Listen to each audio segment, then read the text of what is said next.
சிந்தனையோடு இறைவனை நாமத்தை மனதில் நினைத்துக் கொண்டிருக்கும் பொழுது எல்லாமே நடக்கும். இந்த கலியுகத்துல இது போன்ற சித்தர்கள் எல்லாம் வாழ்ந்திருக்கிறார்கள், பல யுகங்களாக இருந்தவர்கள். சமீபத்திலே வாழ்ந்தவர் காஞ்சி மகா பெரியவர், அவரும் ஒரு சித்தர் தான்.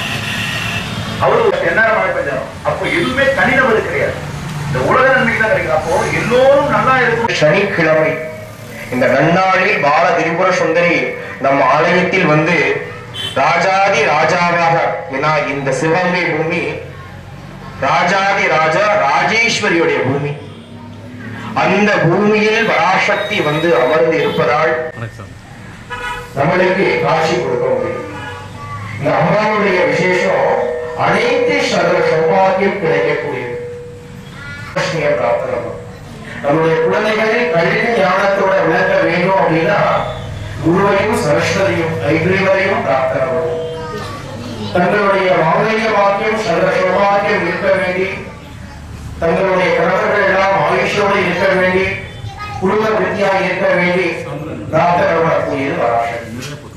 இந்த மூன்று தேவியும் ஒன்று சேர்ந்த சக்தி சொர்க்கமே வாழை என்று அழைக்கக்கூடிய பராசக்தி. அன்னை பால திரிபுர சுந்தரி. இந்த சிவகங்கைக்கு பெரிய ஒரு புண்ணியம். தாங்கள் செய்த முன்னோர்கள் செய்த அஷ்டபிணியா இருக்கலாம், கர்ம தோஷங்களா இருக்கலாம், அனைத்தும் நிவர்த்தி ஆகி, ஏன்னா அம்மாள் வந்து இங்க உட்கார்ந்துருக்கா அப்படின்னா சாதாரண விஷயங்கள் நன்னாடி குங்கும அர்ச்சனை, மங்கள அர்ச்சனை, ஸ்வர்ண அர்ச்சனை செய்வதன் மூலமாக தங்களுக்கும் 16 பெற்று பெருவாழ்வு வாழக்கூடிய மாங்கல்ய வாக்கியம், தனவாக்கியம், ஸ்வர்ண வாக்கியம், விஜய வாக்கியம். மகாகணபதே நமோ நமः. ஓம் ஸ்ரீ கர்ப்பாய கஜகணாய லம்போதராய மூஷியாய வக்ரதுண்டாய சிவபார்வத புத்திராய மகா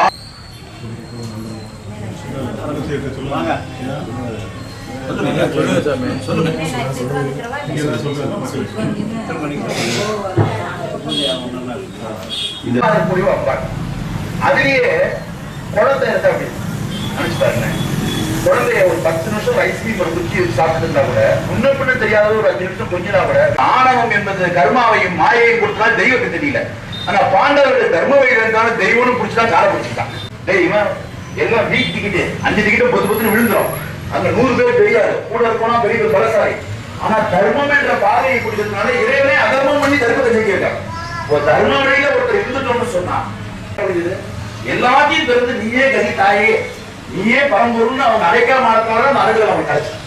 அப்ப அந்த பண்டாசுரனை வரலாற்றுக்கு சிவன்கிட்ட போறாங்க. ரொம்ப அபிமானம் தேவை. சிவன் எல்லாரும் தேவை வரலாறு பெருமாள் போகின்றார். பெருமாள் சொல்றாப்பா சிவன் கொடுத்து நான் அழிக்க முடியும், நீங்க படைச்சவங்க போகின்ற பெருமா அப்பா எனக்கு கூட அம்பா கொடுக்குறாரு. கூட்டு போய் சொல்றாரு, அம்மா இந்த அபிமானம் நான் அழைக்கின்றார்.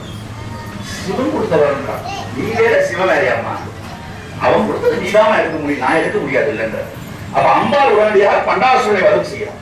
வதம் செய்யும் பொழுது பண்டாசுரன் ஒரு வரம் வாங்கியிருக்கான்.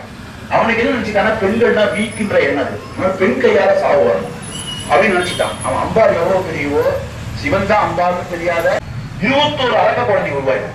இப்ப தேவர்கள் சொன்னாங்க, அம்மா 1 பெருசா 21 பெருசா. நம்ம ஒரு படத்தோட பார்ப்போம்ல, நான் 8ஆம் கிளாஸ் பாஸ், இவங்க 10ஆம் கிளாஸ் ஃபெயில்னு சொல்ற மாதிரி.